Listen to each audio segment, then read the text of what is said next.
Hi all, சிவியரான neck பெயின்ல இருந்தீங்கன்னா so உங்களுக்கு தான் இந்த வீடியோ ஸ்கிப் பண்ணாம பாருங்க. ஸோ நிறைய பேர் யோசிப்பீங்க ஒரு பேட் ஸ்லீப்பிங் போஸ்டர் தான் வந்து உங்க நெக் பெயினுக்கான ரீசன் அப்படின்னு. ஸோ மெயின் உங்களோட நெக் பெயினுக்கான ரீசனே வந்து உங்களோட ஃபோன் தான். ஸோ ரொம்ப நேரம் இந்த ஃபோனை இந்த மாதிரி டில்ட் பண்ணி பார்க்கும் போது உங்க நெக்ல வந்து ஸ்ட்ரெயின் இன்க்ரீஸ் ஆகும். நம்ம நெக்கு ஸ்ட்ரைட்டா இருந்தாதான் அதோட வெயிட் வந்து ப்ராப்பரா டிஸ்ட்ரிபியூட் ஆகும்.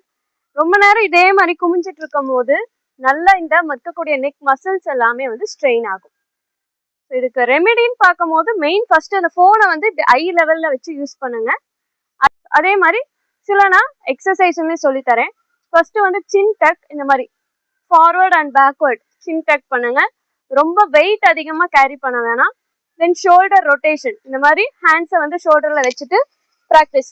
ஃபார்வர்டா இந்த மாதிரி ஒரு ஷோல்டர் ரொட்டேஷன் 10 கவுண்ட்ஸ், தென் பேக்வர்ட் ரொட்டேஷன் வந்து 10 கவுண்ட்ஸ் ப்ராக்டிஸ் பண்ணுங்க. It will reduce your neck strain and இங்க இருக்கக்கூடிய மசில்ஸ் எல்லாமே வந்து நல்லா ஸ்ட்ரென்தன் பண்ணும். Follow my channel Wellness Within for more videos. Thank you.